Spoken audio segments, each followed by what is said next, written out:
बिस्मिल्लाहिर्रहमानिर्रहीम, अस्सलाम वालेकुम। वर्ल्ड केमिस्ट्री के साथ मैं हूं मंसूर अहमद। आज मैंने एक इम्पोर्टेंट रिएक्शन लाया है, that is aldol condensation reactions. तो अल्डोल कंडेंसेशन रिएक्शंस क्या है, आज मैं डिटेल के साथ इसको एक्सप्लेन करने वाला हूं। तो काइंडली आप सब ने क्या करना है, अपने साथ एक नोटबुक प्लस पेन निकालना है और पॉइंट्स को नोट करना है। तो आज जो मेरा टॉपिक है that is aldol condensation reaction. ये जो अल्डोल कंडेंसेशन रिएक्शन है ये एल्डिहाइड्स और कीटोन्स का एक इम्पोर्टेंट रिएक्शंस है। द रिएक्शन किस चीज़ का है? एल्डिहाइड और कीटोन्स का है। ये हर एल्डिहाइड और कीटोन्स के अंदर भी नहीं होता है जिस तरह हम सोचते हैं। इनके लिए एक स्पेशल कंडीशंस है, उसी के ऊपर हमने जाना है, इसी को हमने देखना है। तो अल्डोल कंडेंसेशन रिएक्शन में सबसे पहले मैंने क्या करना है, इसका डिफिनेशन लिखना है, फिर इसका जनरल रिएक्शंस लिखना है, फिर इसका डिटेल मैकेनिज्म, फिर इसके बाद इसके टाइप्स और लास्ट में इसका इंपॉर्टेंस यूजेस के हम डेली लाइफ्स के अंदर अल्डोल कंडेंसेशन रिएक्शंस को क्यों स्टडी करते हैं।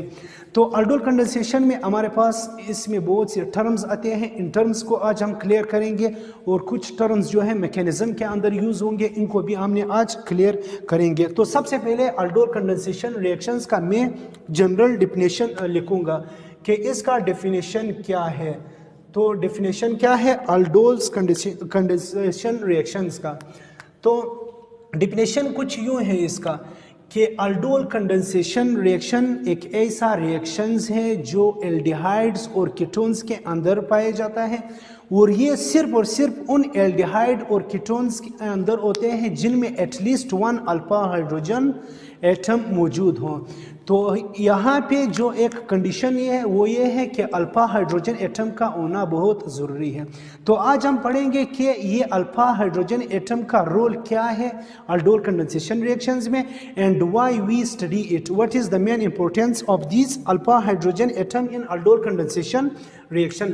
तो डेफिनेशन क्या है कि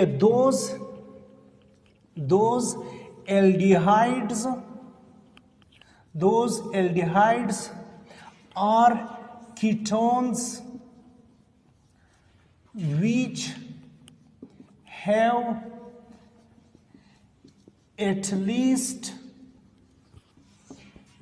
at least 1 alpha hydrogen atom, जिसके अंदर एटलीस्ट 1 अल्फा हाइड्रोजन एटम हो, undergo condensation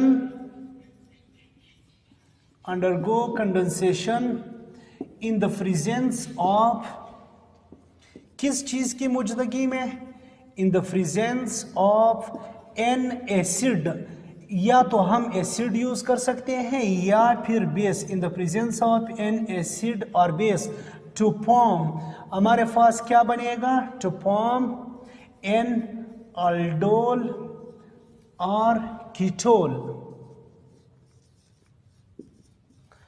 is known as aldol condensation reactions. तो यहाँ पे इस रिएक्शंस में हमारे पास 2 चीज़ें बन सकते हैं, एक अल्डोल और दूसरा जो है ये कीटोल्स।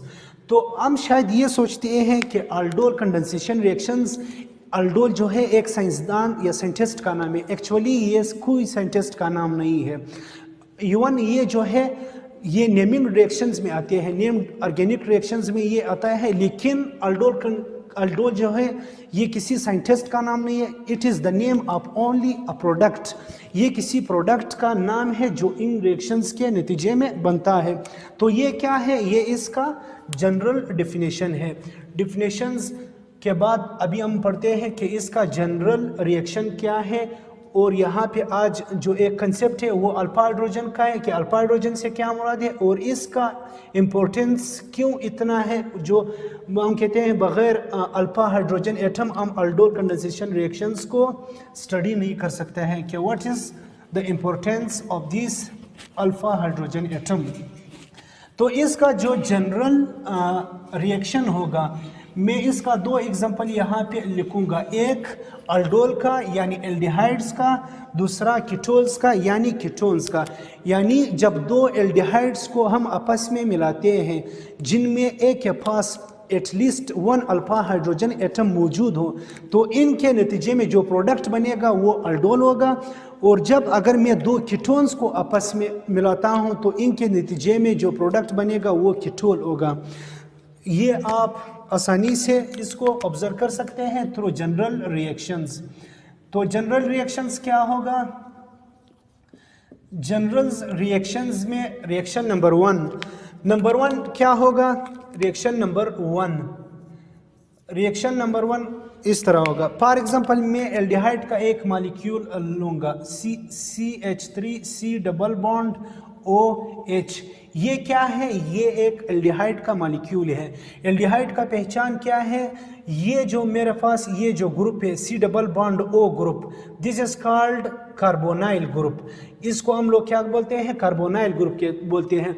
अगर कार्बोनाइल ग्रुप के एक साइड पर हाइड्रोजन आ जाए और दूसरे साइड पर R ग्रुप, CH3 क्या है? यहाँ पे R है, यानी इसका जनरल वो ये है C double bond O RH, या इस R के बजाय सिंपल H भी हो सकता है इस तरह। अगर सिंपल H आ गया फॉर एग्जांपल ये, तो फिर ये क्या है? This is the first member of aldehyde. ये अल्डिहाइड का पहला मेंबर है जिसे हम लोग बोलते हैं फॉर्मल्डिहाइड। तो यहाँ पे H के बजाय R भी आ सकते हैं। R मतलब यहाँ पे R क्या है? CH3 है। तो ये एल्डिहाइड का पहचान है। तो यहाँ पे मैंने क्या लिया? एक मॉलिक्यूल एल्डिहाइड का लिया, दूसरा मॉलिक्यूल भी मैं एल्डिहाइड का लेता हूँ। Say that is CH2H C double bond OH। ये भी वही CH3 है। यहाँ पे मैंने सिर्फ एक हाइड्रोजन एटम को शो किया ताकि मैं ये आपको बता दूं कि ये हाइड्रोजन एटम जो मैंने शो किया इसका एक मकसद ये है कि ये अल्फा हाइड्रोजन एटम है। इसको मैंने एक्सप्लेन करना है। अल्फा हाइड्रोजन एटम से क्या मुराद है? देखो ये क्या है मेरे पास? ये एक फंक्शनल ग्रुप है। अभी मैंने बताया ये क्या है? कार्बोनाइल, ये एक फंक्शनल ग्रुप है। तो अल्फा हाइड्रोजन से क्या मुराद है? ये जो फंक्शनल ग्रुप के साथ जो कार्बन अटैच होता है, किसी फंक्शनल ग्रुप के साथ जो कार्बन अटैच होता है, उस कार्बन को हम लोग अल्फा कार्बन कहते हैं। अल्फा कार्बन क्या होता है? The carbon atom which is directly attach with functional group. वो कार्बन एटम जो डायरेक्ट किसी फंक्शनल ग्रुप के साथ अटैच हो, that is called alpha carbon. और अल्फा कार्बन के साथ जो हाइड्रोजन डायरेक्ट अटैच हो, that is called alpha hydrogen. The hydrogen atom which is directly attach with alpha carbon. तो ये मेरे साथ क्या है? मेरे पास ये एक अल्फा हाइड्रोजन एटम है। ये जो CH2 है, ये दो हाइड्रोजन भी अल्फा हाइड्रोजन एटम्स है। ये क्यों अल्फा हाइड्रोजन एटम्स है? क्योंकि सिंपल अभी हमने पढ़ा कि अल्फा कार्बन के साथ जो हाइड्रोजन अटैच है, तो ये दो भी क्या है? अल्फा कार्बन के साथ अटैच है। तो अभी हमने इन जनरल रिएक्शंस को देखना है। तो जनरल रिएक्शंस को देख लो। अगर मैं ये जो ऑक्सीजन और कार्बन के बीच में जो डबल बॉन्ड है, ये कोवेलेंट बॉन्ड है। हम सब जानते हैं कि कोवेलेंट बॉन्ड क्या है। जब दो एटम्स अपने इलेक्ट्रॉन्स को आपस में शेयर करते हैं तो इनके शेयरिंग से कोवेलेंट बॉन्ड बनता है। तो यहाँ पे कार्बन और ऑक्सीजन के बीच में जो दो डबल बॉन्ड जो बना है, ये कोवेलेंट बॉन्ड है। इनने अपने इलेक्ट्रॉन्स को शेयर किया है। तो अगर मैं देख लूँ ये जो ऑक्सीजन है, इसका इलेक्ट्रोनेगेटिविटी क्या है? 3.5 है, जबकि कार्बन का इलेक्ट्रोनेगेटिविटी क्या है? ये 2.5 है। तो जाहिर से बात है, जिस एटम का इलेक्ट्रोनेगेटिविटी ग्रेटर होगा वो शेयर्ड पेयर ऑफ इलेक्ट्रॉन को क्या करेगा? अट्रैक्ट करेगा। The element with greater electronegativity always attract the shared pair of electron towards itself। तो यहाँ पे इसके ऊपर ऑक्सीजन के ऊपर पार्शियल नेगेटिव चार्ज बनेगा, क्योंकि ऑक्सीजन क्या करेगा? इस इलेक्ट्रॉन को अपने तरफ खींचेगा। ऑन अदर हैंड इसके ऊपर पार्शियल पॉजिटिव चार्ज होगा कार्बन के ऊपर, क्योंकि कार्बन से इलेक्ट्रॉन चले गए हैं। ये जो इलेक्ट्रॉन है ये कंप्लीट ट्रांसफर नहीं है, बल्कि ये पार्शियल ट्रांसफर है, कंप्लीट ट्रांसफर नहीं है। कंप्लीट ट्रांसफर से मुराद ये है कि कार्बन से इलेक्ट्रॉन अभी तक गए तो कंप्लीट नहीं है लेकिन पार्शियल गए हैं, इसी वजह से यहाँ पे मैंने पार्शियल का साइन लगाया है। दूसरे साइड पर ये जो मॉलिक्यूल्स हैं ये भी बिल्कुल एग्जैक्टली यही मॉलिक्यूल है। इस मॉलिक्यूल का नाम क्या है? एसेटल्डिहाइड है। इस मॉलिक्यूल का नाम क्या है? एसेटल्डिहाइड। और इस मॉलिक्यूल का नाम भी एसेटल्डिहाइड है क्योंकि दोनों एक ही सेम मॉलिक्यूल है। तो यहाँ पे अगर मैं देख लूँ तो ये तो पार्शियल नेगेटिव होगा, ये पार्शियल पॉजिटिव होगा, नो डाउट ये तो सही है, बिल्कुल सही है। लेकिन अगर मैं यहाँ पे अल्फा कार्बन और अल्फा हाइड्रोजन की बात करूँ तो अल्फा कार्बन जो है यहाँ पे भी एक कोवेलेंट बॉन्ड है। जब भी दो हेटेरो एटम्स यानी दो मुख्तलिफ एटम्स के बीच में कोवेलेंट बॉन्ड बनता है तो इनके बीच हमेशा क्या होगा? एक पार्शियल पॉजिटिव होगा, एक पार्शियल नेगेटिव होगा। इसका रीज़न क्या है कि हमारे पास पीरियोडिक टेबल में ऐसे एलिमेंट्स, दो मुख्तलिफ एलिमेंट्स है, एटम ऐसे एटम एलिमेंट्स नहीं है जिनके इलेक्ट्रोनेगेटिविटी वैल्यू एग्जैक्टली सेम हो। तो क्या होगा? तो यहाँ पे कार्बन और हाइड्रोजन के बीच में जो बॉन्ड है, कार्बन क्या है? यहाँ पे कार्बन का इलेक्ट्रोनेगेटिविटी जो है 2.5 है, हाइड्रोजन का 2.1 है। अभी वही केस होगा, जिसका इलेक्ट्रोनेगेटिविटी ग्रेटर होगा उसके ऊपर पार्शियल नेगेटिव चार्ज, और जिसका इलेक्ट्रोनेगेटिविटी कम होगा उसके ऊपर पार्शियल पॉजिटिव साइन आएगा। तो कार्बन का इलेक्ट्रोनेगेटिविटी 2.5 है, हाइड्रोजन का 2.1 है, तो जाहिर सी बात है यहाँ पे पार्शियल नेगेटिव साइन आएगा और यहाँ पे पार्शियल पॉजिटिव साइन आएगा। जिस तरह ऑक्सीजन का इलेक्ट्रोनेगेटिविटी ग्रेटर था ये पार्शियल नेगेटिव बना, और कार्बन का इलेक्ट्रोनेगेटिविटी कम था एज कंपेयर टू ऑक्सीजन तो ये पार्शियल पॉजिटिव बना। अभी क्या होगा? ये वैल्यूज मैं रिमूव करूंगा ताकि आसानी हमारे वो वजह। अभी देख लो क्या होगा, ये जो पार्शियल नेगेटिव है ये अटैक करेगा पार्शियल पॉजिटिव के ऊपर, क्योंकि पार्शियल अपोजिट चार्जेस जो है वो हमेशा अट्रैक्ट करेगा एक दूसरे को। तो यहाँ पे ये नेगेटिव जो है इसके ऊपर अटैक करेगा। ये जो रिएक्शन है ये किस टाइम होगा? जब हम कोई एसिड या बेस को कैटालाइज करें, यानी कोई एसिड या बेस हम यूज़ करें। तो यहाँ पे जनरली हमने ये पॉइंट नोट करना है कि अल्डोल कंडेंसेशन रिएक्शंस जो है वो बेस के ज़रिए अच्छा वो जो है डेवलप्ड होता है। तो बेस कैटालाइसिस रिएक्शन जो है फास्टर होता है एज कम्पेयर टू एसिड। तो यहाँ पे मैंने क्या लेना है? कोल्ड डाइल्यूट सॉल्यूशन लेना है। किस चीज़ का? अल्कली से। दैट अल्कली जो हम यूज़ करते हैं वो अमूमन सोडियम हाइड्रो ऑक्साइड होता है। तो क्या होता है, हमारे पास एक प्रोडक्ट बनेगा। प्रोडक्ट क्या होगा? ये CH3COH बनेगा, ये H बनेगा। यहाँ पे ये जो ऑक्सीजन का डबल बॉन्ड है ये टूट जाएगा, ऑक्सीजन अपने बॉन्ड इसके साथ हाइड्रोजन के साथ बनाएगा। यहाँ पे कार्बन का एक वैलेंसी जो है वो इनकम्प्लीट होगा और एक इस कार्बन का, क्योंकि हाइड्रोजन भी बॉन्ड बनाएगा। तो मेरे पास क्या बनेगा? ये प्रोडक्ट बनेगा CH2C डबल बॉन्ड OH। ये प्रोडक्ट बना मेरे पास, सही है। ये प्रोडक्ट क्या ये बना? तो ये अल्फा हाइड्रोजन है। ये अल्फा हाइड्रोजन जो है बुनियादी तौर पर ये पार्शियल पॉजिटिव होता है नेचर में। पार्शियल पॉजिटिव होता है या नहीं, ये क्लियर है, पार्शियल पॉजिटिव है। और दूसरा इसका करेक्टर क्या है? पार्शियल पॉजिटिव हाइड्रोजन जो होता है वो हमेशा एक्टिव होता है और एसिडिक होता है नेचर में। तो ये जो प्रोडक्ट बना दिस इज कॉल्ड अल्डोल। इस प्रोडक्ट को हम लोग क्या बोलते हैं? अल्डोल बोलता है। वेरी इंपॉर्टेंट पॉइंट, अल्डोल से क्या मुराद है? मैं फिर बता रहा हूँ, अल्डोल किसी साइंटिस्ट का नाम नहीं है। अल्डोल सिर्फ और सिर्फ इस प्रोडक्ट का नाम है जो इन रिएक्शंस में बनता है। तो यहाँ पे मैं अल्डोल क्लियर करने जा रहा हूँ कि अल्डोल से क्या मुराद है। ये बुनियादी तौर पर अल्डोल जो है ये दो लफ्ज़ों से बना है। अल्डोल बुनियादी तौर पर दो लफ्ज़ों से बना है। अल्डोल, अल्ड जो है हमेशा यूज होता है एल्डिहाइड के लिए। Ald is always used for aldehyde. Aldehyde हमारे पास क्या है? एक फंक्शनल ग्रुप है। हमारे पास ऑर्गेनिक कंपाउंड्स का पूरा एक सीरीज है जिसका जनरल रिप्रेजेंटेशन ये है। और दूसरा हमारे पास जो है OL, ओल is always used for alcohol. Alcohol के लिए हमेशा हम लोग क्या यूज करते हैं? OH। अल्कोहल का जनरल रिप्रेजेंटेशन क्या है? OH। तो अल्डोल अब ज़रूर एक ऐसा प्रोडक्ट होगा जिसके अंदर दो फंक्शनल ग्रुप हो, एक फंक्शनल ग्रुप एल्डिहाइडिक हो, दूसरा फंक्शनल ग्रुप अल्कोहलिक हो। तो अभी मैं देखता हूँ कि क्या इसके अंदर ये जो प्रोडक्ट बना है इसके अंदर अल्कोहलिक ग्रुप और एल्डिहाइडिक ग्रुप दोनों मौजूद है या नहीं। तो ये जो ग्रुप हैं, ये जो ग्रुप है मेरे पास, ये क्या है, अल्कोहलिक ग्रुप है। This group is called alcoholic group. ये हमारे पास क्या है, अल्कोहलिक ग्रुप है। और ये ग्रुप देखो C double bond O group, यहाँ पे ये साइड तमाम कंप्लीट क्या है, आर ग्रुप है।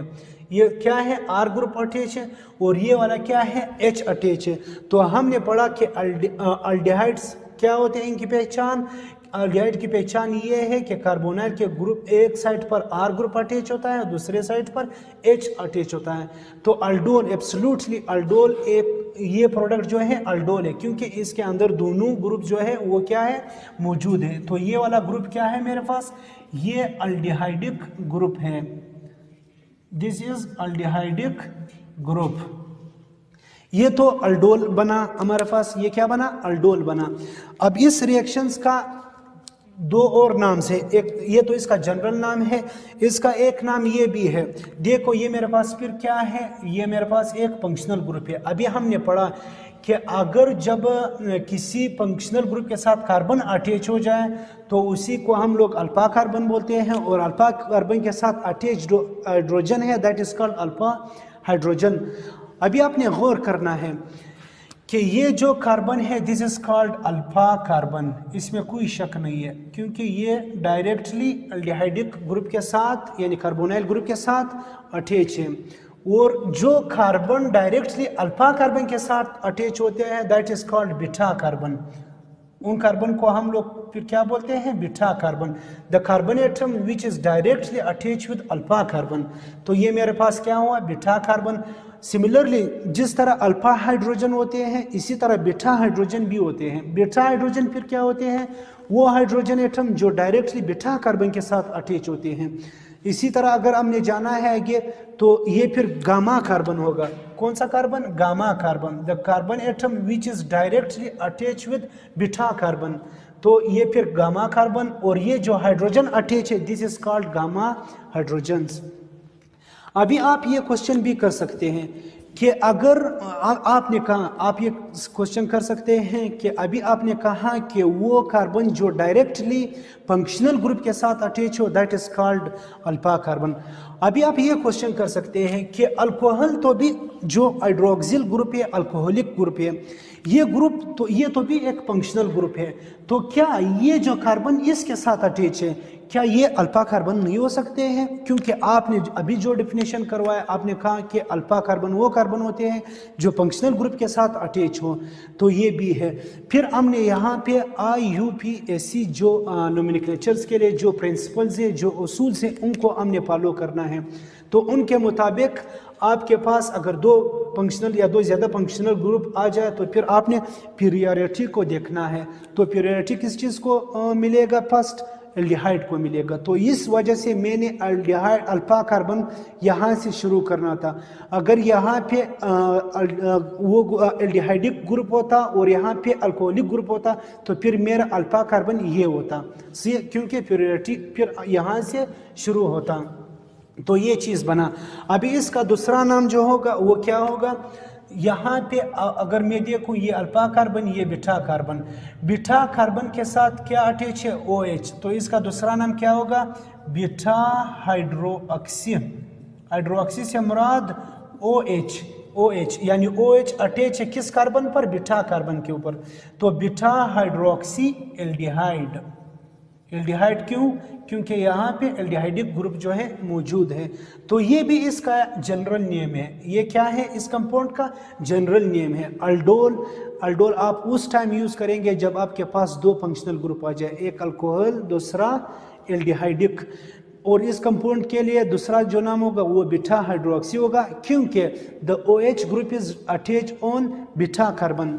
इस कंपाउंड का IUPAC या इसका अपना स्पेशल नाम क्या होगा, स्पेशल नाम इसका ये होगा कि आपने नंबरिंग देना है, यहाँ से आपने नंबरिंग स्टार्ट करना है 1 2 3 4। 4 कार्बन है हमारे पास टोटल। यहाँ पे अब अगर देखो ये मेरे पास क्या है, सब्सटीट्यूएंट है, तो इसका नाम क्या होगा, 3 मिथाइल, यानी कार्बन नंबर 3 पर 3 हाइड्रोक्सी नॉट मिथाइल, ये OH है, 3 हाइड्रोक्सी, यानी कार्बन नंबर 3 पर क्या हाइड्रोक्सी अटैच है, 3 हाइड्रोक्सी। टोटल कितने कार्बन है, 4। ब्यूट, 4 के लिए हम लफ्ज ब्यूट यूज करते हैं। इन सब में सिंगल बॉन्ड है।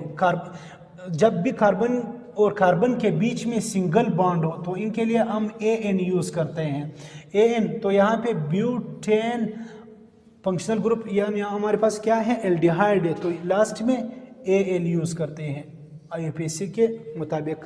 तो इस कंपाउंड का अपना नाम क्या होगा, 3 हाइड्रोक्सी ब्यूटेनल। ये क्या है, इस कंपाउंड का अपना स्पेशल नाम है।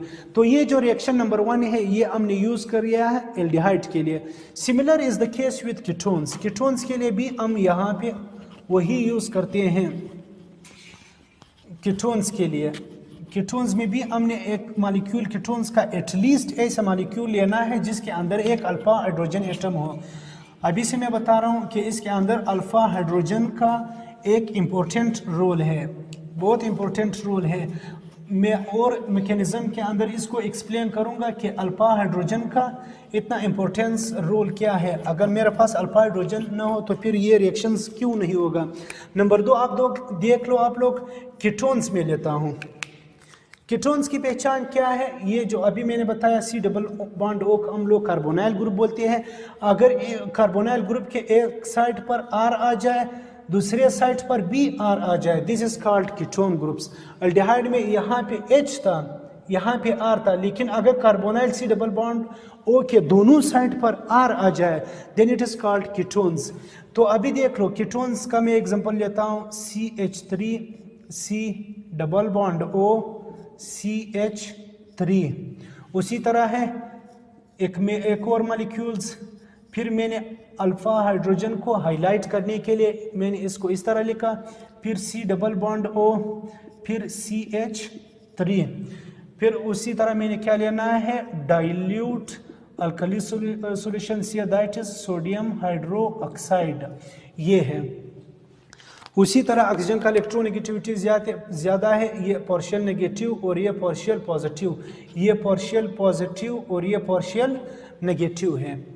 इसी तरह है, ये क्या करेगा, this oxygen will attack on this hydrogen atom, similarly this will attack on this. मेरे पास प्रोडक्ट क्या बनेगा, प्रोडक्ट ये बनेगा CH3 COH CH3 CH2 C double bond O CH3। यहाँ पे मेरे पास प्रोडक्ट क्या बना, ये मेरे पास क्या बना, product. This is called ketol. इस प्रोडक्ट को हम लोग क्या बोलते हैं, कीटोल, कीटोल्स। उसी तरह कीटोल जो है फिर बुनियादी तौर पर 2 वर्ड से बने हैं। एक जो है कीटोन का एक जो लफ्ज है वो है, यहाँ पर किट से मुराद कीटोनिक ग्रुप है, क्या है, कीटोनिक ग्रुप है। और OL से मुराद क्या है, अल्कोहलिक ग्रुप है। तो कीटोल फिर एक ऐसा प्रोडक्ट होगा जिसके अंदर 2 फंक्शनल ग्रुप हो, एक फंक्शनल ग्रुप कीटोन हो, दूसरा फंक्शनल ग्रुप अल्कोहल हो। तो अभी मैं देखता हूँ, ये मैंने अभी बताया कि जब C डबल बॉन्ड O के दोनों साइड पर R आ जाए, देखो ये पोर्शन भी R है और ये पोर्शन भी R है, तो ये क्या है, मेरे पास एक कीटोनिक ग्रुप है। और OH मेरे पास क्या है, हाइड्रोक्सिल ग्रुप या अल्कोहलिक ग्रुप है। तो ये मेरे पास क्या बना, एक कीटोल बना। तो कीटोल क्या है, कीटोल एक ऐसा प्रोडक्ट है जिसके अंदर कीटोनिक ग्रुप और अल्कोहलिक ग्रुप हो। अब इसका दूसरा नाम क्या होगा, इस कीटोल का दूसरा नाम भी होगा इस कीटोल का। उसी तरह सिमिलर हमने जाना है, ये मेरे पास क्या होगा, फिर उसी तरह ये अल्फा कार्बन है, ये बीटा कार्बन है, सही है, क्योंकि अल्फा कार्बन डायरेक्टली इस ग्रुप के साथ फंक्शनल ग्रुप के साथ अटैच है, और बीटा कार्बन जो डायरेक्टली किसके साथ अटैच हो, बीटा कार्बन के साथ अटैच हो, सही है।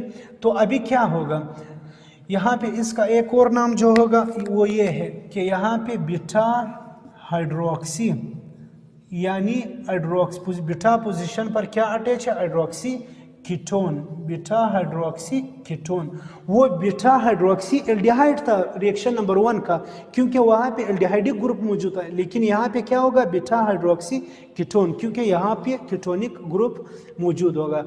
अगर आप कहें कि ये भी इसका जनरल नाम है, ये भी जनरल, इस कंपाउंड का कंप्लीट या अपना पूरा नाम क्या होगा, तो फिर वही हमने आईयूपीए को फॉलो करना है। नंबरिंग देना है 1 2 3 4। मेरे पास 4 नंबर पर क्या आ रहे हैं, 2 सब्स्टिट्यूएंट्स आ रहे हैं, एक हाइड्रोक्सिल दूसरा मिथाइल। तो मैंने आईयूपीए के मुताबिक मैंने अल्फ़ाबेट वाइज जाना है। तो ये क्या है मेरे पास 3 पे hydroxy, 3 hydroxy methyl, 3 hydroxy methyl paint 2 own, यानी कार्बन नंबर 2 पर सॉरी, ये मैंने नंबरिंग थोड़ा गलत की है, सॉरी यहाँ से स्टार्ट हो रहा है। ये 1 2, ये क्या 3, ये 4, ये 5 होगा, इस तरह होगा। ये कार्बन नंबर 1 मैंने वो किया। तो अभी 3 नहीं हो रहा है, बल्कि ये 4 हो रहा है, क्योंकि 4 पर मेरे साथ क्या हो रहा है, अटैच हो रहा है ये पेंट 2 ओन्स। और यहाँ पे टोटल कितने 5 कार्बन है। ये कार्बन नंबर 2 पर कीटोनिक ग्रुप जो है वो अटैच है, तो ये इसका स्पेशल नाम है। तो ये क्या हुआ, ये कीटोन बना। अभी क्वेश्चन ये होगा, मैं ये क्वेश्चन करूंगा कि ये जो अल्डोल है, अल्डोल कंडेंसेशन रिएक्शंस, अभी हमने पढ़ा कि अल्डोल कंडेंसेशन रिएक्शंस जो है, अल्डोल साइंटिस्ट का नाम नहीं, लेकिन ये प्रोडक्ट का नाम है। अभी जब मैंने देखा कि मैंने जब 2 एल्डिहाइड को यूज़ किया आपस में, तो इनका जो प्रोडक्ट बना वो अल्डोल बना। जब मैंने 2 कीटोन्स को यूज़ किया तो फिर मैंने कीटोल बना मेरे पास। तो अगर इस रिएक्शन में कीटोल भी बन सकता है और एल्डोल भी बन सकता है, यानी ये रिएक्शंस के रिएक्टेंट्स पर डिपेंड करता है। तो मेरा कहने का मकसद ये है कि अगर में प्रोडक्ट अल्डोल बनेगा तो अल्डोल यूज होगा, अगर कीटोल बनेगा तो कीटोल। तो फिर अल्डोल कंडेंसेशन रिएक्शंस को हम कीटोल कंडेंसेशन रिएक्शंस क्यों नहीं बोलते हैं? Why the aldol condensation reaction is not regarded as a ketone condensation reaction? Even the ketone is also formed as a product. Ketones भी बनता है हमारे पास, कीटोल भी बनता है, लेकिन हम अल्डोल कंडेंसेशन रिएक्शंस को कीटोल कंडेंसेशन रिएक्शंस नहीं बोलते हैं। इसका रीज़न क्या है? इसका रीज़न ये है कि ये जो कंडेंसेशन का जो प्रोसेस है, जो रिएक्शंस है, यहाँ पे अल्डोल का बनना जो है फास्टर होता है एज कंपेयर टू कीटोल्स। यानी अल्डोल जो है वो बहुत आसानी से इजीली से फॉर्म्ड होता है एज कंपेयर टू कीटोन। इसका रीज़न क्या है? रीज़न ये है कि aldehyde is more reactive than ketone. Aldehyde जो है वो कीटोन से ज़्यादा क्या है, रिएक्टिव है। तो इसी वजह से मेरे पास जो प्रोडक्ट बनेगा वो ग्रेटर अमाउंट में या वेरी इजीली जो बनेगा वो अल्डोल बनेगा as compare to ketol. Therefore यहाँ पे अल्डोल कंडेंसेशन रिएक्शंस में हम कीटोल के बजाय क्या यूज़ करते हैं, अल्डोल का लफ्ज़ यूज़ करते हैं। इवन हमारे पास कीटोल का प्रोडक्ट भी बन सकता है अगर हमारे पास रिएक्टेंट स्टार्टिंग्स में क्या हो, कीटोन्स हो। तो ये इसका क्या है, जनरल रिएक्शंस है। अभी मैं इसका मैकेनिज्म पढ़ाऊंगा कि मैकेनिज्म इसका क्या है, ये किस मैकेनिज्म के थ्रू जा रहा है, इसका मैकेनिज्म क्या है। इसका मैकेनिज्म बहुत ही आसान मैकेनिज्म है। तो मैं रिएक्शन नंबर 1 का मैकेनिज्म करूंगा। रिएक्शन नंबर 1 का मैकेनिज्म मैं करूंगा। मैकेनिज्म, इसका मैकेनिज्म क्या होगा? मैकेनिज्म स्टेप नंबर 1, सबसे पहले स्टेप नंबर 1 में क्या होगा? स्टेप नंबर 1 का नाम होगा, स्टेप नंबर 1 में हमारे पास क्या होगा, फॉर्मेशन ऑफ न्यूक्लियोफाइल। न्यूक्लियोफाइल बनेगा या एनोलेट बनेगा। मेरे पास क्या बनेगा, एनोलेट बनेगा। देखो मैंने कहा ये मैं जो मैकेनिज्म कर रहा हूँ ये बेस कैटालाइज्ड रिएक्शन का है। से मैंने क्या यूज़ करना है, सोडियम हाइड्रोक्साइड यूज़ कर रहा हूँ। ये मेरे पास क्या है, बेस है। तो स्टेप नंबर 1 किस तरह होगा, ये जो सोडियम हाइड्रोक्साइड है इसको सबसे पहले हमने H2O के ज़रिए क्या करना है, आयोनाइज करना है। तो ये सोडियम प्लस OH नेगेटिव ये इस तरह टूट जाएगा। अभी जो OH है ये OH क्या करेगा, ये बतौर बेस काम करेगा। ये OH बेस जो है ये क्या करेगा, मेरे पास जो अल्डिहाइड मॉलिक्यूल्स है CH2 C double bond OH यहाँ पे H, तो सबसे पहले ये क्या होगा, मेरे पास ये जो है अल्फा हाइड्रोजन एटम है। तो ये बेस ये बतौर क्या करेगा, काम करेगा बेस। देखो बेस और न्यूक्लियोफाइल में क्या होता है, फर्क होता है। हम जानते हैं कि न्यूक्लियोफाइल और वो स्पीशीज जिसके पास क्या हो, इलेक्ट्रॉन की ज़्यादती एक्सेस हो, रिचनेस हो।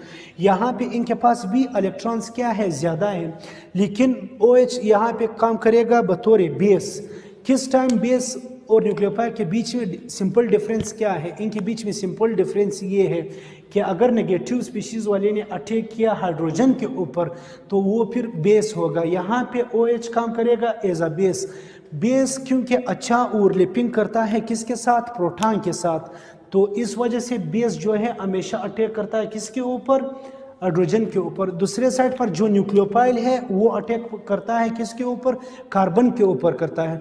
तो इन न्यूक्लियोफाइल और कार्बन के बीच में फिर अच्छा ओवरलैपिंग होता है, तो वो वहाँ पर अटैक करता है। तो क्या होगा, आप देख लो, ये जो बेस है ये अटैक करेगा इस अल्फा हाइड्रोजन के ऊपर। यही तो सबसे इम्पोर्टेंट रीज़न है अल्फा हाइड्रोजन का यूज़ करने में इस रिएक्शंस के दौरान। उनका रीज़न ये है कि अल्फा हाइड्रोजन हम इस वजह से यूज़ करते हैं, जो स्टेप नंबर 1 का मैकेनिज्म है, यहाँ पे जो बेस है वो किस चीज़ के ऊपर अटैक करेगा, सबसे पहले हाइड्रोजन प्रोटॉन को क्या करते हैं, एब्स्ट्रैक्ट करता है, कैच करता है।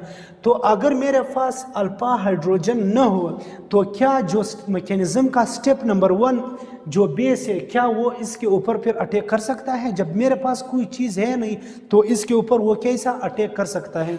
तो अल्फा हाइड्रोजन का होना इस पॉइंट ऑफ व्यू से बहुत इम्पोर्टेंट है। अगर अल्फा हाइड्रोजन मेरे पास ना हो तो ये मैकेनिज्म का स्टेप नंबर 1 जो है फिर ये नहीं होगा। जब ये नहीं होगा तो aldol कंडेंसेशन रिएक्शंस नहीं होगा।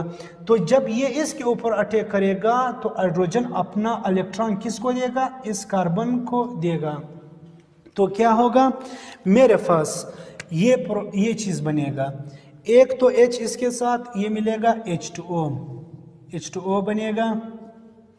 सी दूसरा मेरे पास क्या बनेगा, CH2 नेगेटिव चार्ज। ये नेगेटिव चार्ज कहाँ से है, ये नेगेटिव चार्ज ये कार्बन ने हाइड्रोजन से इलेक्ट्रॉन क्या किया, कैच किया, एब्स्ट्रैक्ट किया। यहाँ से हाइड्रोजन का इलेक्ट्रॉन इस कार्बन के पास आया, क्योंकि इस हाइड्रोजन को इलेक्ट्रॉन फिर कहाँ से मिलेगा, इस OH के पास अपने इलेक्ट्रॉन क्या है, एक इलेक्ट्रॉन इसके साथ एक्स्ट्रा है, तो ये अपने इलेक्ट्रॉन किसको देगा, हाइड्रोजन को। जब ऑक्सीजन और हाइड्रोजन के बीच में बॉन्ड बनेगा तो ये सिर्फ उस टाइम पॉसिबल होगा जब इसका इलेक्ट्रॉन, हाइड्रोजन का जो अपना इलेक्ट्रॉन है वो किसको आगे फॉरवर्ड करे, कार्बन को। तो सिर्फ ये इस सूरत में हो सकता है। तो यहाँ पे कार्बन ने क्या किया, हाइड्रोजन से इलेक्ट्रॉन को कैच किया, तो ये चीज़ बना C डबल बॉन्ड O, फिर ये नाउ दिस इज ये चीज़ मेरा साथ बना। इसको हम लोग क्या बोलते हैं, कार्बेन आयन भी बोलते हैं। इसका एक नाम होगा कार्बेन आयन। कार्बेन आयन अभी मैं बताने वाला हूँ कार्बेन आयन से क्या मुराद है। इसका दूसरा नाम क्या होगा, न्यूक्लियोफाइल होगा। न्यूक्लियोफाइल से मुराद और वो स्पीशीज जिसके पास इलेक्ट्रॉन की एक्सेस हो, रिचनेस हो। फॉर एग्जांपल यहाँ पे कार्बन के साथ क्या है, इलेक्ट्रॉन है, तो ये क्या है, न्यूक्लियोफाइल है। और इसको हम लोग इनोलेट आयन भी बोलते हैं। इनोलेट आयन से क्या मुराद है अभी मैं डिस्कस करने जा रहा हूँ। तो यहाँ पे ये जो कार्बेन आयन है, कार्बेन आयन से मुराद क्या है, जब भी कार्बन के ऊपर नेगेटिव चार्ज आए, जब भी किसी कार्बन के ऊपर नेगेटिव चार्ज आ जाए फिर हम उसको क्या बोलते हैं, कार्बेन आयन। यहाँ पे एक इम्पोर्टेंट पॉइंट हमने याद करना है। एक होता है कार्बेन आयन, एक होता है कार्बीन आयन, BENI। क्या कार्बीन आयन, ये ANA है, ये ENE है, कार्बीन आयन। कार्बीन आयन एक अलग चीज़ है, एक डिफरेंट चीज़ है। कार्बन आयन से मुख्तलिफ होता है। तो अभी मैं बता रहा हूँ शॉर्ट में कि कार्बन आयन, कार्बोनियम आयन या कार्बोकेटाइन या क्या कार्बन आयन, इनमें क्या फ़र्क है। अभी तो टाइम बहुत हो रहा है, लेकिन मैं थोड़ा कोशिश करूँगा। एक होता है कार्बोनियम आयन, या इसको हम लोग कार्बोकेटाइंस भी बोलते हैं। कार्बोनियम आयन या कार्बोकेटाइंस, जब भी कार्बन के ऊपर पॉजिटिव चार्ज आ जाए फिर हम लोग इसे क्या बोलते हैं, कार्बोनियम आयन। एक होता है कार्बेन आयन। कार्बेन आयन जब भी कार्बन के ऊपर नेगेटिव चार्ज आ जाए, जिस तरह यहाँ पे नेगेटिव चार्ज आया है, this is called carbene ion. और एक होता है carbene ion. Carbene ion, carbene ion से मुराद क्या है, जब कार्बन दो बॉन्ड बनाए किसी एटम, दो एटमों के साथ, और इसके दो बॉन्ड जो है वो रिमेन हो जाए, यानी कार्बीन आयन क्या होता है, जब कार्बन के पास दो इलेक्ट्रॉन्स मौजूद हो, अपने इलेक्ट्रॉन्स, कार्बन के लास्ट शेल में टोटल 4 इलेक्ट्रॉन्स है, 2 इलेक्ट्रॉन उन्होंने बनाया, कार्बन ने बनाया है हाइड्रोजन्स के साथ, और 2 जो है वो स्टिल अनबॉन्डिंग, नॉन बॉन्डिंग जो है वो रहते हैं। So this is called carbon ion. Carbon ion, carbon ion के ऊपर न पॉजिटिव चार्ज है न नेगेटिव चार्ज है, बल्कि अपने वही 2 इलेक्ट्रॉन उसके पास मौजूद है। यानी इसको हम इस तरह भी लिखते हैं CH2, जिसे हम लोग मिथाइलिन ग्रुप भी बोलते हैं। तो कार्बन आयन को हम लोग मिथाइलिन ग्रुप भी बोलते हैं। तो यहाँ पे मेरे पास क्या बनता है, कार्बन आयन, यानी कार्बन के ऊपर नेगेटिव चार्ज आता है। ये मैं रिमूव कर रहा हूँ। तो ये क्या है, ये स्टेप नंबर 1। स्टेप नंबर 1 में मेरे पास क्या बना, कार्बन आयन बना। स्टेप नंबर 2 में क्या होगा,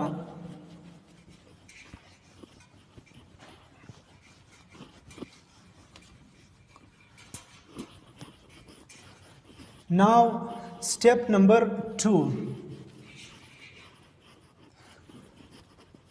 स्टेप नंबर 2 में क्या होगा, यहाँ ये जो कार्बन आयन है ये फिर जाएगा हमारे पास container.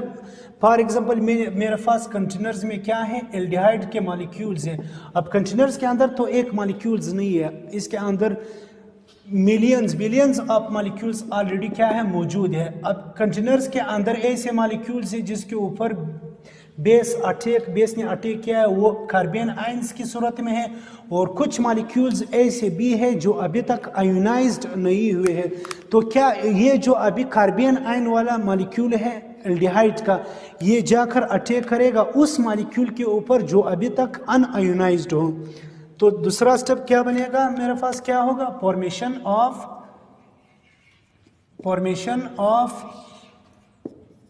अल्क oxide ion. Alkoxide ion से क्या मुराद है, अभी मैं बता रहा हूँ। Formation of alkoxide ion या एन आयन। अभी देखो मैंने बताया कि मेरे पास क्या बना, मेरे पास कंटेनर में स्टिल वो मॉलिक्यूल्स मौजूद है जिनको अभी तक कोई बेस ने अभी तक उनके ऊपर कोई अटैक नहीं किया है बेस। दूसरा मेरे पास कार्बन आयन है जो अभी बना CH2 डबल बॉन्ड OH। ये वो मॉलिक्यूल है जिसके ऊपर बेस ने अटैक किया है। ये वो मॉलिक्यूल्स है कंटेनर में जिनके ऊपर अभी तक कोई बेस ने अटैक नहीं किया है, क्योंकि कंटेनर के अंदर मैंने बताया हमारे पास बहुत सारे मॉलिक्यूल्स पड़े हुए हैं। तो अभी क्या होगा, ये जो कार्बन के ऊपर नेगेटिव चार्ज है ये हाईली अनस्टेबल स्पीशीज है, ये क्या करेगा, फौरन अटैक करेगा इस कार्बन के ऊपर। अब सवाल आप ये कर सकते हैं कि ये इस ऑक्सीजन के ऊपर क्यों अटैक नहीं कर सकता है। तो इसका मैंने अब आप लोगों को बताया कि ये पार्शियल नेगेटिव होता है, ये पार्शियल पॉजिटिव होता है। तो नेगेटिव के ऊपर कभी भी अटैक नहीं कर सकता है, हमेशा opposite charges attract each other. अभी क्या होगा, ये इसके ऊपर अटैक करेगा, तो जब ये इसके साथ बॉन्ड बनाएगा तो कार्बन की वैलेंसी डिस्टर्ब होगी, क्योंकि कार्बन जो है मैक्सिमम 4 बॉन्ड बना सकते हैं। लेकिन अगर मैं इसके साथ ये अटैच कर लूँ तो ये तो 5 होगा, क्योंकि 1 2 3 4 और ये 5वां। लेकिन अपनी इस बॉन्ड को स्टेबलाइज करने के लिए कार्बन क्या करेगा, ये जो डबल बॉन्ड है ये टूट जाएगा, ये यहाँ पे शिफ्ट होगा, तो मेरे पास क्या चीज़ बनेगा, ये चीज़ बनेगा CH3 CO नेगेटिव। अब ये कंप्लीट फॉर्मल चार्ज है, hydrogen CH2 C double bond OH, ये चीज़ बना मेरे पास। दिस इज कॉल्ड अल्क ऑक्साइड आइन। ये क्या है, ये अल्क ऑक्साइड आइन है, या इसका दूसरा नाम सिंपल क्या है, एनाइन है। एनाइन से मुराद नेगेटिव चार्ज, यहाँ पे ऑक्सीजन के ऊपर क्या है, नेगेटिव चार्ज। अल्कोक्साइड आइन से क्या मुराद है, अल्कोक्साइड आइन से मुराद ये है कि जब भी RO नेगेटिव आ जाए, लेकिन फॉर एग्जांपल ऑक्सीजन के एक साइड पर R ग्रुप और दूसरा इसका बॉन्ड क्या हो, इसके ऊपर ऑक्सीजन के ऊपर नेगेटिव चार्ज हो, फॉर एग्जांपल CH3, ये CH3 मेरे पास क्या है, R ग्रुप, ये ऑक्सीजन है, ये सोडियम, ये इनके बीच में बॉन्ड है, ये पॉजिटिव और ये नेगेटिव। अगर मैं इन बॉन्ड को क्या करूं, टूट लूं, ब्रेक कर लूं, तो क्या बनेगा, ये चीज़। This is now called alkoxide ion. यहाँ पे यही केस है, ऑक्सीजन के ऊपर नेगेटिव चार्ज, बाकी ये जो ग्रुप है ये क्या है, R ग्रुप है। तो R ऑक्सीजन नेगेटिव के साथ जब R ग्रुप मिलता है then it is called alkoxide ion. तो यहाँ पे ये क्या बना, अल्कोक्साइड आयन, और एनाइन से मुराद सिंपल नेगेटिव चार्ज है। ये स्टेप हो गया मेरे पास। ये स्टेप 2 है जिसमें क्या बनता है मेरे पास, फॉर्मेशन ऑफ अल्कोक्साइड आयन या एनाइन, यानी अल्कोक्साइड आयन बनता है या एनाइन बनता है। स्टेप नंबर 3 में क्या होगा, स्टेप नंबर 3 में मेरे पास जो स्टेप नंबर 1 में जो मॉलिक्यूल्स H2O का बना था, वहीं से ये जो ऑक्सीजन नेगेटिव है प्रोटॉन को क्या करेगा, एब्स्ट्रैक्ट करेगा। सही है, तो क्या होगा, स्टेप 3 में मेरे पास प्रोडक्ट बनेगा। तो स्टेप नंबर 3 क्या होगा, फॉर्मेशन ऑफ, स्टेप नंबर 3 क्या होगा, फॉर्मेशन ऑफ अल्डोल, यानी क्या हमारे पास फाइनल प्रोडक्ट बनेगा, फॉर्मेशन ऑफ अल्डोल या डी प्रोटोनेशन, प्रोटोनेशन स्टेप होगा। क्या होगा, प्रोटोनेशन स्टेप होगा, यानी प्रोटॉन को एक्सेप्ट करेगा। तो ये स्टेप नंबर 3 है। स्टेप नंबर 3 क्या होगा, मैंने जो बताया कि अभी जो प्रोडक्ट बना था मेरे पास CH3 CO negative H CH2 C double bond OH, ये अल्कोक्साइड आयन बना था। इसके साथ हमने ऐड करना है क्या, H2O। ये कौन सा H2O है, ये वही H2O है जो, ये वही H2O है जो स्टेप नंबर 1 में बना था। तो ये क्या करेगा, ये जो ऑक्सीजन है इस प्रोटॉन के ऊपर क्या करेगा, इसको एब्स्ट्रैक्ट करेगा, अट्रैक्ट करेगा। तो क्या बनेगा मेरे पास, ये चीज बनेगा CH3 COH, अल्कोहलिक ग्रुप बना, H CH2 C double bond OH plus OH negative. Now this is the final product. ये क्या है, अल्डोल है मेरे पास। ये क्या बना, अल्डोल बना। क्यों, क्योंकि यहाँ पे अल्कोहलिक ग्रुप है और ये एल्डिहाइडिक ग्रुप है। तो ये मेरे पास क्या बना, ये चीज़ बना।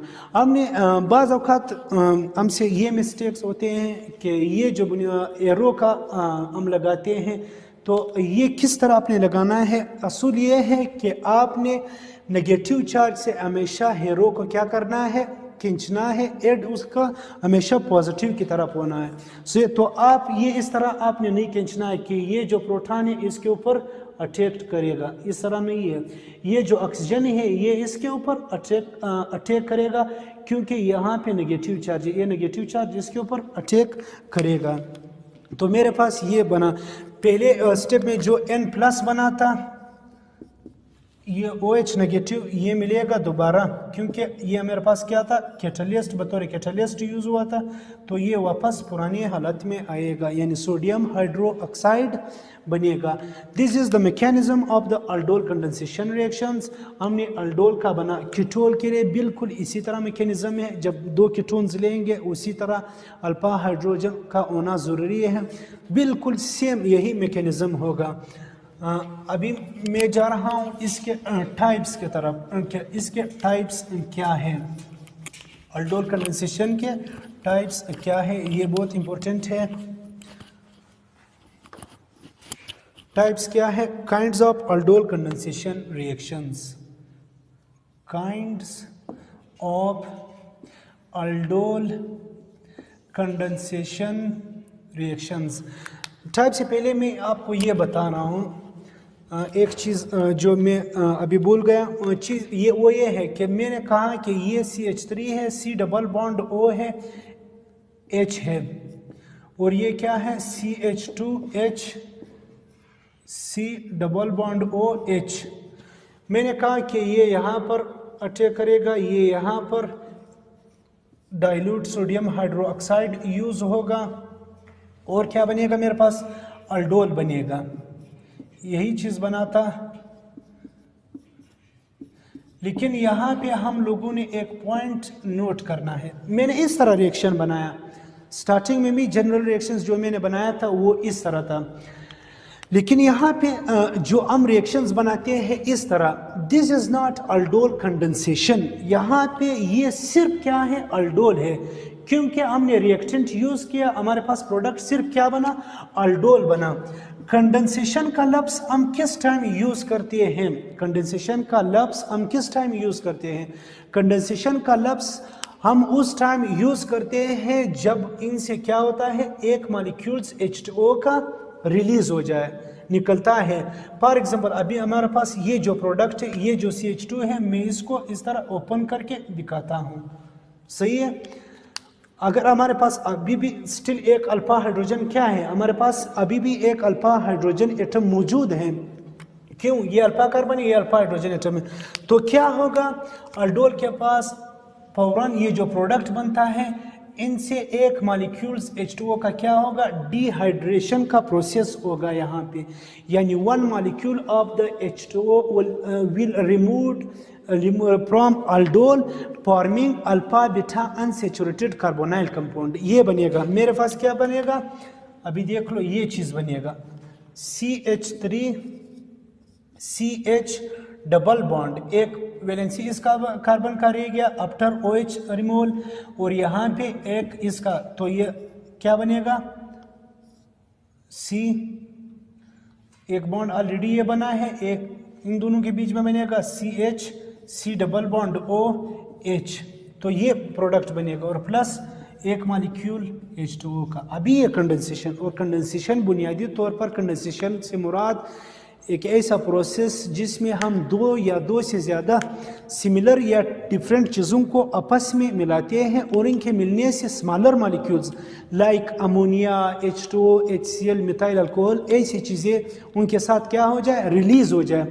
The process in which two or more than two similar or different species are added into each other with the release of smaller molecules like H2O, carbon dioxide, carbon monoxide, ammonia, methyl alcohol, etc. to form product is known as condensation.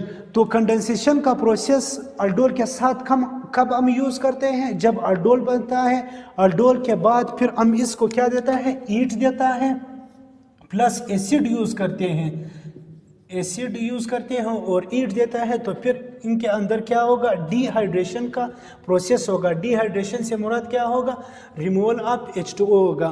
फिर मेरे पास क्या बनेगा, this is called alpha carbon, this is called beta carbon. तो मेरे पास क्या बनेगा, प्रोडक्ट अल्फा बीटा।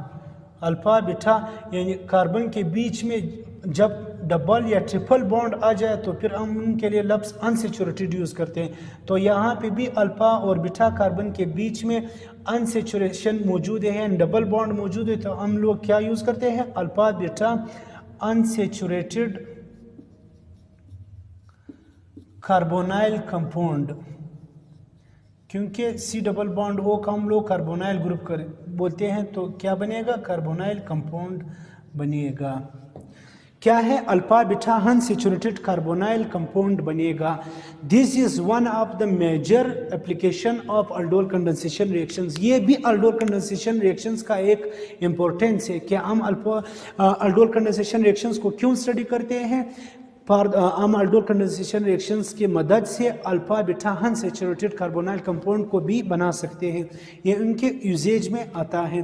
तो अगर मैं ऐसे करूं, एल्डिहाइड और या कीटोन्स को आपस में मिलाते हैं, इनसे अल्डोल या कीटोल्स बनाता हूं, तो ये सिंपल अल्डोल है।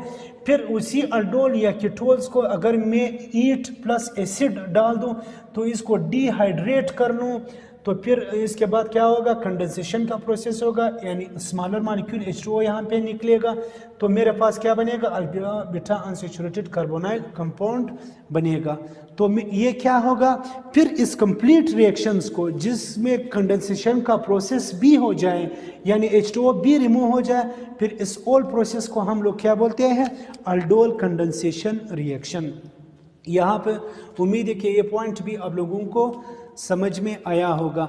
अगर मैं ये चाहूँ कि मैं सिर्फ अल्डोल को एज अ प्रोडक्ट में बनाना चाहता हूँ, आगे मैं डिहाइड्रेशन नहीं करना चाहता हूँ कि इस रिएक्शंस को मैं क्या करूँ, फर्दर नहीं, आगे ये जो alpha beta unsaturated carbonyl compound है, मैं इसको नहीं बनाना चाहता हूँ, तो मैं इसको क्या करूँगा?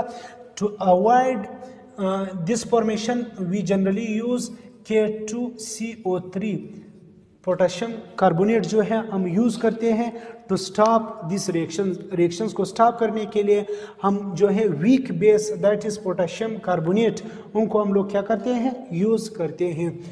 अभी जो टॉपिक है that is about the kinds of aldol condensation reactions. Aldol condensation reactions के कितने टाइप्स हैं?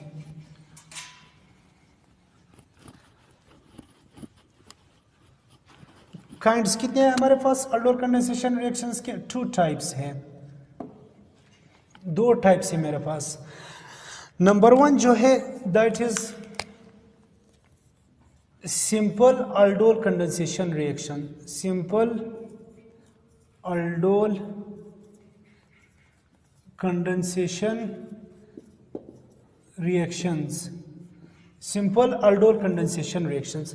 सिंपल अल्डोल कंडेंसेशन रिएक्शंस ऐसे रिएक्शंस होते हैं जिनमें हम 2 सिमिलर एल्डिहाइड्स या 2 सिमिलर कीटोन्स को आपस में ट्रीट करते हैं। The condensation in which 2 similar aldehyde और 2 सिमिलर कीटोन्स आर यूज्ड। तो यहाँ पे हम लोग 2 सिंपल एल्डिहाइड्स या 2 सिंपल कीटोन्स को यूज करते हैं। फिर ये मेरे पास 2 तरह हो सकते हैं। Number A, between 2 similar aldehydes, 2 similar aldehydes के बीच में हो सकता है। एग्जाम्पल, फॉर एग्जाम्पल जो अभी मैंने बताया CH3 C double bond O H plus CH3 C double bond O H, ये क्या है? 2 सिमिलर एल्डिहाइड है, एक जैसे एल्डिहाइड्स हैं। Number B, between 2 similar ketones, या फिर मैं 2 एक जैसे कीटोन्स को इस्तेमाल करना चाहता हूँ। से for example CH3 C double bond O CH3 plus, इसको मैं रिएक्ट करवा रहा हूँ with same ketone C double bond O CH3। ये मेरे पास क्या है? Simple aldol condensation. दूसरा जो है मेरे पास मिक्स्ड या क्रॉस अल्डोल कंडेंसेशन रिएक्शन। ये होगा मिक्स्ड या क्रॉस अल्डोल कंडेंसेशन। मिक्स्ड या क्रॉस अल्डोल कंडेंसेशन से क्या मुराद है? ऐसे अल्डोल कंडेंसेशन रिएक्शंस जिसके अंदर हम 2 डिफरेंट एल्डिहाइड या फिर हम 2 डिफरेंट कीटोन्स या फिर एक एल्डिहाइड या कीटोन्स को आपस में ट्रीट करते हैं। यानी मिक्स या क्रॉस्ड में क्या है, हम डिफरेंट एल्डिहाइड्स या डिफरेंट कीटोन्स को यूज करते हैं। ये फिर मेरे पास 3 तरह के हैं। Number 1, between 2 different aldehydes, between 2 different aldehydes. Example क्या है? फॉर एग्जाम्पल एक CH3 C double bond H, दूसरा CH3 CH2 C double bond H। देखो यहाँ पे क्या है, यहाँ पे मेरे पास कार्बोनाइल के बाद सिर्फ एक CH3 मिथाइल ग्रुप है, लेकिन यहाँ पे कार्बोनाइल के ग्रुप 2 कार्बन एटम्स है, यानी इथाइल ग्रुप है। तो ये दोनों क्या है, एक दूसरे से डिफरेंट है। नंबर 2, बिटवीन 2 डिफरेंट कीटोन्स, 2 मुख्तलिफ कीटोन के बीच BA हो सकता है। 2 डिफरेंट कीटोन्स, बिल्कुल इसी तरह CH3 C double bond CH3 plus CH3 CH2 C double bond O CH3। ये फिर क्या है, मेरे पास 2 डिफरेंट कीटोन्स हैं। यहाँ पर क्या है, ये एसीटोन है और ये इथाइल मिथाइल कीटोन है। यहाँ पे सिर्फ एक CH3 ग्रुप और यहाँ पे 2 CH3 ग्रुप अटैच। तो ये क्या है, डिफरेंट है। सी में क्या आएगा, सी में बिटवीन एन एल्डिहाइड, एक मॉलिक्यूल एल्डिहाइड का है और दूसरे molecules between N aldehyde and ketone, एक मॉलिक्यूल एल्डिहाइड का है और दूसरे मॉलिक्यूल कीटोन का है। से फॉर एग्जांपल ये एल्डिहाइड का है CH3 C double bond OH और ये क्या है, कीटोन है CH3 C double bond O CH3। एक मॉलिक्यूल मैंने एल्डिहाइड का लिया है और एक मॉलिक्यूल मैंने कीटोन का लिया है। तो मतलब ये है कहने का कि टाइप्स में जो है मेरे पास aldol कंडेंसेशन रिएक्शंस 5 तरीकों से पॉसिबल है। एक ऐसा है कि मैं 2 सिमिलर एल्डिहाइड यूज करना चाहता हूँ, दूसरा ऐसे भी हो सकता है कि 2 सिमिलर कीटोन्स हो सकता है, थर्ड जो है बिटवीन 2 मुख्तलिफ एल्डिहाइड हो सकता है, फोर्थ नंबर जो है बिटवीन 2 डिफरेंट कीटोन्स हो सकता है, फिफ्थ नंबर जो है एक मॉलिक्यूल एल्डिहाइड्स का लेता हूँ मैं और एक मॉलिक्यूल्स कीटोन्स का। ये जो प्रोडक्ट है एल्डिहाइड और कीटोन्स का, यहाँ पे फिर 4 मुख्तलिफ किस्म का प्रोडक्ट्स बनता है, 4 मुख्तलिफ किस्म के प्रोडक्ट्स बनता है। किस तरह, ये फिर वीडियो मज़ीद मेरे ख्याल से लंबा होगा अगर मैं इसको एक्सप्लेन करूं। फिर ये इस तरह हो सकता है कि एक मॉलिक्यूल्स एल्डिहाइड का फॉर एग्जांपल एनोलेट बन जाए, फॉर एग्जांपल ये जाकर दूसरे मॉलिक्यूल्स एल्डिहाइड के, इस तरह तो बहुत सारे मॉलिक्यूल्स होंगे, उस पर अटैक कर सकता है, या इसका एनोलेट बन जाए, ये जाकर कीटोन पर अटैक भी कर सकता है, या इस तरह भी हो सकता है कि एक कीटोन्स का एनोलेट बन जाए और दूसरे कीटोन्स पर अटैक कर सकते, या इस तरह भी हो सकता है कि कीटोन का एनोलेट बन जाए एल्डिहाइड पर अटैक कर सकते हैं। तो 4 किस्म के प्रोडक्ट्स हमारे पास बनते हैं। फिर इन प्रोडक्ट्स, जो 4 प्रोडक्ट्स बनते हैं, इनमें हमने रेशियो का देखना है कि किस रेशियो किसका कौन से प्रोडक्ट का ज़्यादा बनेगा। तो शॉर्ट अगर मैं बता दूं कि जो एल्डिहाइड का एनोलेट बनेगा और एल्डिहाइड पर अटैक करेगा, इसका प्रोडक्ट जो है सबसे ज़्यादा मैक्सिमम बनेगा, क्योंकि एल्डिहाइड जो है वो ज़्यादा रिएक्टिव होते हैं एज़ कम्पेयर टू कीटोन्स। तो ये फिर इनके क्या है, टाइप से। लास्ट जो है मैं इसका अभी एप्लीकेशंस बता दूंगा कि इसका aldol कंडेंसेशन रिएक्शंस का इम्पोर्टेंस क्या है। व्हाट इज़ द इम्पोर्टेंस, यानी applications of aldol condensation reactions. तो अभी 3 एप्लीकेशंस अभी इस लेक्चर्स के अंदर मैंने पढ़ाया, तो 3 जो है अभी हम आसानी से जो है इसको एक्सप्लेन कर सकते हैं। तो एप्लीकेशंस क्या है, एप्लीकेशंस शॉर्टकट अगर मैं लिखना चाहता हूँ तो नंबर 1 क्या है कि aldol कंडेंसेशन रिएक्शंस का पहला जो कि एप्लीकेशन वो क्या है, used for synthesis of aldehyde, for aldol बनाने के लिए ये हम लोग यूज़ करते हैं। aldol कंडेंसेशन का जो अहम एप्लीकेशन ये है वो एक ये है कि अल्डोल कंडेंसेशन के ज़रिए से हम अल्डोल जो है उनको बना सकते हैं। नंबर 2 जो है सिमिलरली अगर हम अल्डोल बना सकते हैं तो कीटोल तो भी बना सकते हैं। Used for synthesis of ketol, ketol बनाने के लिए भी हम अल्डोल कंडेंसेशन रिएक्शंस को यूज़ कर सकते हैं। दूसरा जो हमने पढ़ा कि अल्डोल कंडेंसेशन रिएक्शंस के ज़रिए हम alpha beta unsaturated carbonyl compound को भी बना सकते हैं। सिंपल है, जब मेरे पास अल्डोल या कीटोल्स बना फिर इसके अंदर हम ईट इसको रिएक्शन जो अल्डोल या कीटोल्स है इसको ईट देते हैं प्लस इसके अंदर एसिड डालते हैं तो इनके अंदर फिर डिहाइड्रेशन होगा यानी H2O निकलेगा तो क्या बनेगा हमारे पास alpha beta unsaturated carbonyl compound बनेगा। Used for synthesis of